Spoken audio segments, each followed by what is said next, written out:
السلام عليكم. النهاردة هنعمل مع بعض أشهى وألذ وأبسط طريقة للقرنبيط. ازاي يطلع مقرمش كده وتحس ان انتوا فعلا بتاكلوا كنتاكي مش قرنبيط نهائي.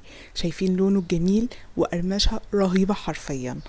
وجوه بصوا، يعني مش هنتكلم كتير، تعالوا ندخل في الوصفة على طول. بس رجاء قبل ما نبتدي عايزة اللايك، وعايزة اللي بيشوفني لأول مرة مينساش يشترك في القناة ويفعل زر الجرس على الكل. ويلا بينا نبتدي الكنتاكي الغلابة. جبت القرنبيطة. بصوا مالي السوق دلوقتي، وبصوا انا من عشاق القرنبيط والكرنب، لان انا من عشاق اساسا الشتاء. مجرد ما بشوفهم كده في الشارع بحس ان خلاص قربنا على الشتاء، فببقى يعني مبسوطة جدا. المهم بجيب القرنبيط كده بنقطعه، لعل وعسى حد يكون لسه مستجد في المطبخ يبقى عارف احنا بنقطع القرنبيط ازاي. طبعا عايزاه رفيعة، والله انا زي معايا بيبقى تمام. بجيب حلة الأول، وهي على النار كده بحط معلقة صغيرة من الملح ومعلقة صغيرة من الكمون.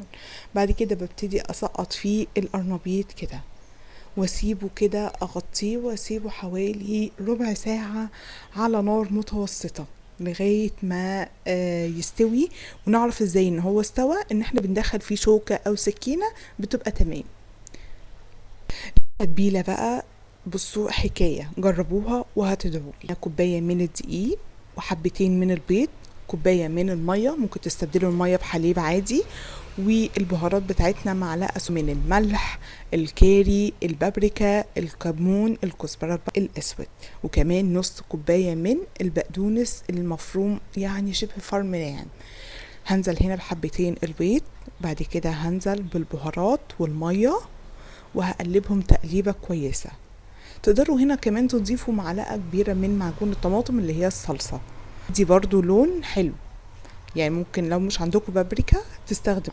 هنزل هنا بالدقيق، وكمان هحتاج نص معلقة كبيرة من البيكنج باودر، ومعلقتين صغيرين او معلقتين كبار كده من النشا.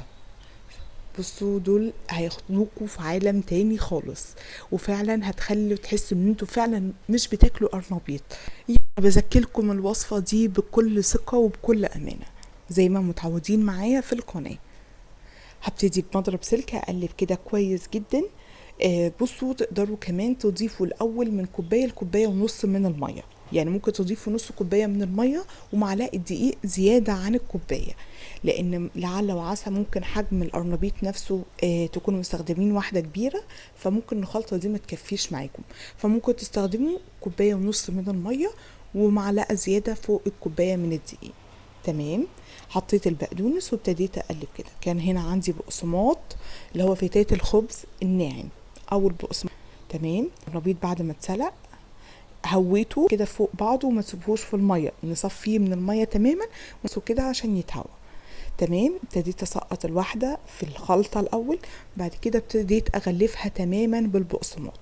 تقدروا تستغنوا عن البقسماط يعني وتستكفوا ان انتوا تسقطوه في الخلطه، تنزلوه في زيت غزير سخن. بس لازم الخطوه دي تتعمل وانتوا جنب البوتاجاز، وتمام، وبيطلع مقرمش وكل حاجه. بس انا بحب بصراحه نكهه البقسماط وقرمشه البقسماط، تديله برضو قرمشه.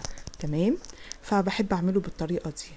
انزل في الخلطه، بعد كده اغلفه كويس بالبقسماط. دي الكميه دي، لو عايزين تخزنوه تقدروا تشيلوه في المرحله دي. هنا غزير في الوقت اللي احنا فيه ده استخدموا حله صغيره او طاسه صغيره. تمام. متستخدموش حاجه واسعه قوي وعايزينه غزير. شايفين اول ما بينزل بصوا الزيت بيبقى عامل ازاي. بقى عليكم الزيت يبقى غزير. تمام. ويكون سخن. بس ما مجرد ما بنزله كده دقيقتين، يعني بصوا خلاص الزيت مغطيه اساسا، فدقيقتين وهوريكم بقى. بصوا بقى شكله ازاي. كنتاكي يا جماعة، والله ما قرنبيط، يعني تحسوا فعلا، لا مش هتصدقوا ان دي وصفة قرنبيط نهائي، لا لا لا لا خالص. يعني الشكل والنتيجة والقرمشة، يعني تصدقوا ان ده قرنبيط.